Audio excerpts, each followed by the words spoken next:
আমার আব্বা একজন মসজিদের ইমাম, বুঝছেন? একটা কথা মনে পড়ে গেল ঘটনাটা।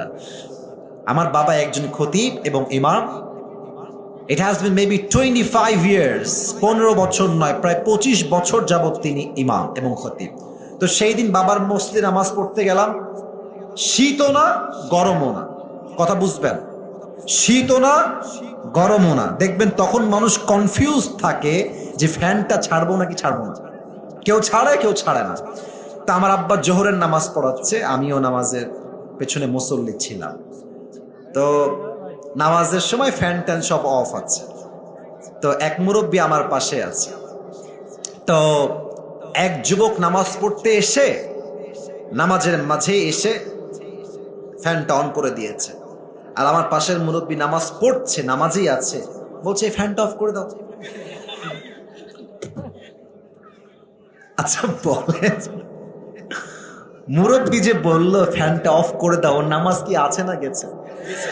আপনার না বললে তো আমি বুঝি নাই, নামাজটা আছে না গেছে? এবার আমার বন্ধুর ঘটনা শোনা। আমার বন্ধু আর এক মসজিদের ইমাম। আমার বন্ধু একদিন আসরের নামাজ মেবি পড়াচ্ছে।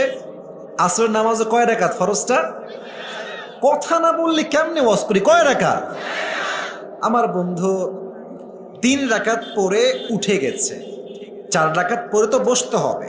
তো পেছনে যিনি সভাপতি আছেন, সভাপতি মসজিদের, উনি ভেবেছেন মূলত এখানে 4 রাকাত হয়ে গেছে, হুজুর মনে হয় 5 রাকাতের জন্য ভুল করে উঠে গেছে। বাট আমার বন্ধু কিন্তু 3 রাকাত পরে উঠেছে। তো সভাপতি উঠে গিয়ে বলছে এমনি আল্লাহু আকবার, আল্লাহু আকবার, মানে হচ্ছে ভুল হয়েছে হুজুর, বসেন, আল্লাহু আকবার, আল্লাহু আকবার। পাশের মুয়াজ্জিন বলছে না ঠিক আছে তো, ঠিক আছে তো। আর পাশ থেকে আর একজন বলছে না না 4 রাকাত হয়েছে তো। আচ্ছা, এই যে বলছে কথাগুলো এরা নামাজের মধ্যে, বলেন তো সভাপতি, মুয়াজ্জিন, পাশের লোক, কারো নামাজ কি আছে? নাই। নামাজ আমরা পড়ছি, মনোযোগ নাই, হুদায় নামাজ পড়ছি, দেহ আছে এক জায়গায়, মন আছে আর এক জায়গায়, ঠিক কিনা বলে?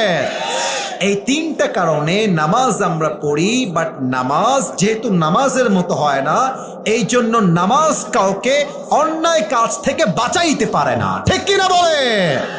আচ্ছা, 40 মিনিট তো হয়ে গেল তাফসীর করা। আমি একটু ব্রেক চাই। ব্রেকটা কেমন হবে? একটা তাকবীর হবে। সবাই একটা কাশি দিয়ে গলা ঠিক করে নেয়। এখন যা বলবো সব হাদিস থেকে ঘটনা বলবো, তো একটু মনোযোগ বাড়াতে হবে। সবাই একটা কাশি দেন। একটা তাকবীর দেখবো বাঘের মতো। আমরা শুরুতেও বাঘের বাচ্চা, শেষেও বাঘের বাচ্চা। লিল্লাহি তাকবীর।